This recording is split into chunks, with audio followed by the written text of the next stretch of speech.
What is up, guys? Welcome back to the channel. Today's reaction video is going to be another Lost Summer Pond video.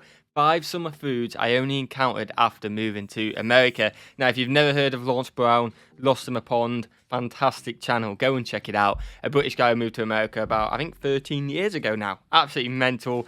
Awesome content, and I learned so much from it as well, which is absolutely awesome. You guys enjoy the videos, and it's a great all-round viewing experience. These videos, you learn something, you have a bit of a laugh, and it's absolutely awesome. Now, I did the 5 summer items only encountered in America for Lawrence. I do know that these potentially there's examples of it maybe in the UK, maybe all over the world. But this is something he hadn't encountered, and now he's encountered it in the US. So there's a high chance I potentially haven't encountered it either. Let's get straight into it, guys. Hit that like button. I'd seriously appreciate it. Hit that subscribe button as well. You absolute legends. Like, come on, why not? It's a big red button. It wants to be pressed. I'd seriously appreciate that, guys. And yeah, let's find out the 5 summer foods only in America. Here at Lost in the Pond didn't have all of the ingredients, so we made our own terrible version. Oh, that doesn't sound good. Hello, I'm Lauren. So, not only is this video 5 summer foods only in America, it's 5 summer, well, at least 1 summer food only in Lawrence's kitchen. They just made it up. And I'm on a quest to uncover all of the memos that Britain and America lost in the pond, and one of those memos pertains to food. Yeah. Specifically, at this time of year, summer food. And with Well, to be fair, in the UK, it does not feel like summer at the moment. So I was saying this at work today. It feels like just a season. It's had all sorts of weather, not just the sun. So you've had like your spring, you've had your autumn, you have your winter, and then this is just a season, I guess. Summer's been awful. the 4th of July just around the corner, I thought this would be the perfect time to talk about how Americans just love their summer food. And I know, I get it, there won't be many parades this year, but if you're anything like me on the 4th of July, you'll lock yourself in your bedroom with 5 hot dogs and watch Bill Pullman deliver his presidential speech in Independence Day. But if you're the sort of person that won't go quietly into the night, I'm sure you're the sort of person that will still devour lots of food. Now, it's appropriate Probably. that I mentioned hot dogs a moment ago, because there are certain summer foods, of course, that I did encounter in Britain, and hot dogs are one of them.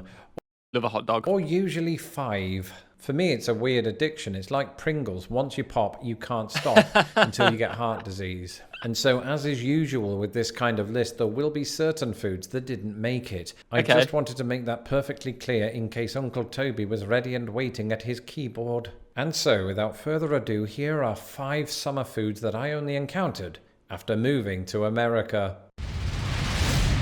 A corn dog. The best way that I can think of to describe a corn dog is this. It's a poor man's hot dog. In fact, doing some reading around, this is how it was popularized in the United States. During a baseball game in the 1930s, the hot dog vendor ran out of buns. We've all done it. And so he improvised by using some cornmeal batter that he had prepared for some fish. And so they spread around the baseball stadium, much to the glee of spectators who didn't know how to hold them.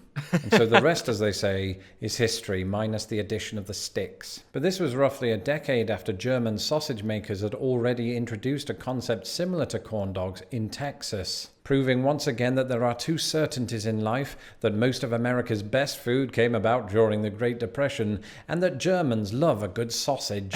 As for me, I experienced my first ever corn dog at the Indiana State Fair. Okay, it kind of seems like it's bad, but obviously in the corn stuff. So, does it taste much different? Do you guys have battered sausages in batter? Again, that may be a stupid thing. I assume you do. You go to a fish and chip shop, you can get a battered sausage in the batter. It tastes absolutely gorgeous. I imagine it's similar to that, just with a different taste. I've never had one. I've never seen one. Let me know in the comments, guys, because I want to know. I've got to try one next time I go, 100%. That day, bear in mind, I'd already met the world's largest sow and was subjected to 20 minutes of pig racing.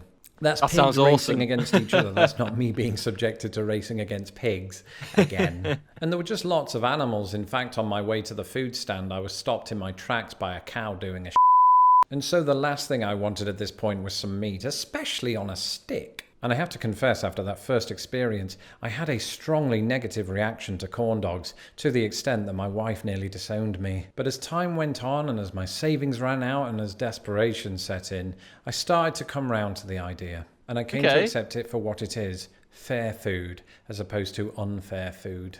But the one advantage it does have over a standard hot dog is it's not particularly messy, unlike this.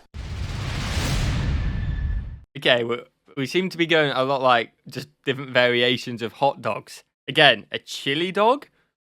Is that a hot dog dipped in chili and it's super messy? Where can I start with chili dogs? I'd sooner end with chili dogs. In fact, there's a reason I don't have one to show you today as an example, because if I wanted to get the grey out of my beard, I'd just buy hair dye. So I've got an invisible one. It's like that scene in Hook. And you turn it around, you start eating it. Sorry about the noises. And it goes everywhere. It goes all over your beard if you have one, and if you don't have one, you soon will. It's a mess. It's a mess, and it's my least favourite on this list, I confess. But what is it? Well, I need to see it. I learned today, is not one singular entity because there are many kinds of chili dog around America. But typically speaking, a chili dog is a type of hot dog that, in addition to containing a sausage, also contains meat sauce. Okay, so chili sauce, meat sauce, I was kind of along the right lines. I can see how it's messy. Never had it. I'm not really a chili eater, so I don't think I'll enjoy it, but I'll give it a go. Maybe I'll do a test of corn dog versus chili dog one day. It looks interesting. I'm going to leave it at that. Interesting. And people usually sprinkle on cheese and onions for extra Ooh, taste. I like And cheese. here's the thing. It actually does taste amazing. You just need a knife and fork to eat it. Word of warning though, only do that if you're willing to risk deportation. Either way, you're unlikely to find the chili dog in the UK. Oh, I just realized we didn't do the joke about how chili dogs are not the same thing as freezing canines. Oh, you know what? He's been on top form this video. I don't think I've laughed this much at a loss of porn video before, and we're only halfway through, man. Fair play, Lawrence. Absolutely quality channel, that I man. endeared myself to my Midwestern chums, other than wielding my accent and my dimples, is that I absolutely love the pork tenderloin sandwich. And when you think about it, this is quite extraordinary because A, I'm not from the Midwest, and B, I was subjected to the Piglet Olympics. But when I moved to the state of Indiana in 2008, the pork tenderloin, both the phrase and the concept, was alien to me. It turns out in hindsight that it's also alien to a lot of Americans. And that's because the pork tenderloin is indigenous to the Midwest. Oh, wow. Indigenous was the wrong word, wasn't it? Basically, a pork tenderloin sandwich, as you may have guessed, is usually a deep-fried pork loin on a bun. Wow. God help us if baseball vendors run out of tenderloin buns. But, and this could be my nostalgic bias toward Indiana, where they are believed to have originated, I bloody love them. And while you can probably eat them all year round, they are best served in the sweltering heat of a 4th of July parade, or a state fair, or Studio 81. Dear Uncle Toby. I've heard of root beer before, but that's not a food, is it? That's a drink. It's got to be. And I feel like he just said Dear Uncle Toby, so it's got to be your apology for putting a drink on this list. Surely. And again, I've never had root beer. People have told me to try it, and I am going to try and get a lot of beers and do a British guy tries American beers, because I'm so intrigued. I've got no idea what a root beer can taste like, to be honest with you. Toby, I know that root beer is technically a drink. There we go. The word drink wouldn't fit succinctly within the title of this video. Yes, root beer is an example of a summer drink that I only encountered after moving to America. But it's also an example of one of those things in hindsight that exists in England. I just didn't know about it. And there's it's probably in the American section somewhere, or something like that, which you just never look for. Unless you're going there for a reason to get it, if that makes sense. So it probably is in Jersey as well. I've just never looked at it, and I've only heard about it. There's a reason for that. It's nowhere near as popular there as it is here. Yep. The Midwest just felt I can only think it was too many pork tenderloins. Perhaps the most recognizable brand of root beer in America is A&W, which does not stand for Alice and Wonderland because that's not the name of the book. What I do know is that it is a drink based on the sassafras root. What is it? Sassafras root. Okay. And on this continent of North America, it is hundreds of years old. There's verifiable evidence that Native Americans drank a sassafras root drink for medicinal purposes, which is why to this day it tastes like Mucinex Fastmax. Oh, I'll wow. always remember where I was and what I was doing when I had my first root beer. I was at Jean's root beer stand in Anderson, and I was drinking root beer. As for the one that I prepared earlier, I already gulped it down in between transitions. It was that nice, apparently. Maybe I've definitely got to give it a go. But it's not food. Not food. This video is cheating a little bit. It's cheating. Ice cream. Ice cream, but only when I'm in a field and there's a clown. Then I scream a lot. But Americans love their ice cream, arguably more than my... I did not get that for a second. I I was so confused. I was trying to picture a clown in a field with an ice cream.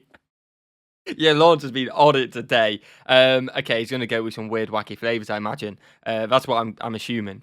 British compatriots, and that's amazing when you consider that we have the 99 flake and the Yep. feast. Ironically, two things that you don't encounter in America. What Oh, you wow. will encounter is America's own unique flavors. I'm not talking about those distributed by Ben and Jerry's because that is very popular in Britain. In fact, and this is a beautiful memory, the first time that I devoured an entire tub was at my dad's office in Grimsby. I'm talking about flavours whose transplant to Britain has for now been put on ice and not creamy ice. So, for example, Rocky Road, which is perhaps Okay. my favourite ice cream that did not originate with Ben and Jerry's. It's amazing. It came out of Oakland, California in 1929, and it's usually a combination of chocolate ice cream, marshmallows, and nuts. And if on December 31st I'd foreseen the pandemic, I wouldn't have quit chocolate for the year ahead, and I'd now be stuffing my face with Rocky Road for your viewing pleasure. Some might say that 2020 itself has been a rocky road, so it won't surprise you to learn that that's more or less how it got its name. Its 1929 creators, Dreyer and Eady, called it that as a comical reference to the Wall Street crash.